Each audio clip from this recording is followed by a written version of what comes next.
আজ আমার মনটা খুব ভালো। কেন মহারাজ? দেখছো না আকাশটা আজ কি সুন্দর মেঘলা হয়ে আছে। আজ আমি ওই ঝোপের মধ্যে ঘুরতে যাব।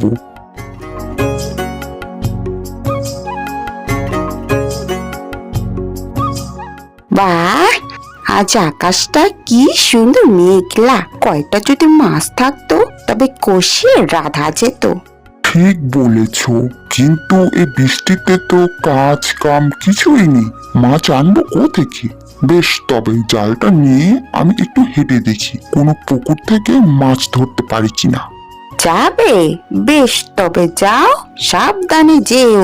আকাশের অবস্থা কিন্তু বেশি ভালো নয়। তিনি তো মাছ ধরতে চলে গেল। আমি বরং বাড়ির পিছনে গিয়ে ঝোপের থেকে কিছু শাক তুলে আনি। বৃষ্টির মধ্যে কলমির ঝোল ভালোই লাগবে। মা, আমিও তোমার সাথে যাব। না না, যেভাবে বৃষ্টি পড়ছে, আবার এখন আকাশ মেঘ জমে কালো হয়ে আছে, ওই ঝোপের মধ্যে সাপ থাকতে পারে। তুই ঘরেই থাক, আমি বরং যাই। ওই দেখো, বৃষ্টি শুরু হলো। তাড়াতাড়ি গিয়ে কটা শাক তুলে আনি, নয়তো পান্তা খেয়ে থাকতে হবে। আহা, কি চমৎকার বৃষ্টি পড়ছে। বৃষ্টিতে এই ঝোপের মধ্যে খুবই দারুণ লাগছে। ঠিকই বলেছেন মহারাজ, তবে এখন আমাদের চলে যেতে হবে, নয়তো বিপদ হতে পারে। তোমরা চিন্তা কেন করছো? এই বৃষ্টিতে কোনো মানুষ এখানে কেনই বা আসবে? ধ্যাত, এই বৃষ্টির মধ্যে মাছ তো ধরতে পারলাম নাই, শুধু শুধু বসে আছি। ঘর থেকে না বেরোলে বোধহয় ভালো হতো। অনেক শাক হয়ে আছে, কলমি, হেঁচি, কচু। যাক বাবা, সব তুলে নি, বেশ ঝোল ঝোল করে খাওয়া যাবে।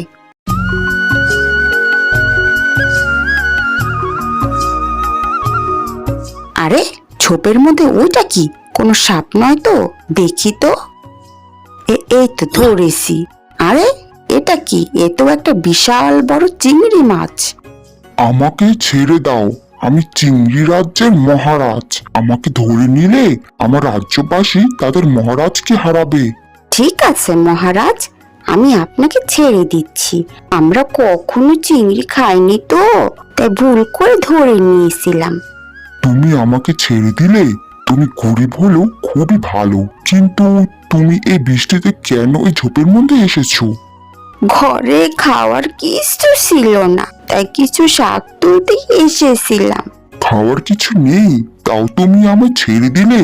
আমি খুবই খুশি হয়েছি। কই রে আমার সৈন্য, আয় তোরা দল সহ, মহারাজ দিয়েছে তোদের ডাক। যাও মেয়ে, এই চিংড়িগুলি আমি দিলাম তোমায়, বাড়ি গিয়ে কষিয়ে মালাই করে খেয়েও। ধন্যবাদ মহারাজ। ও বউ, কিছুই ধরতে পারিনি রে। বৃষ্টির জন্য কোনো পুকুর পাড়ে যেতেই পারলাম না। হ্যাঁ হ্যাঁ বউ, কি সুন্দর একটা সুবাস আসতেছে রে। কোথেকে আসছে বলতো? সেই অনেক কথা, আগে খাবে চলো।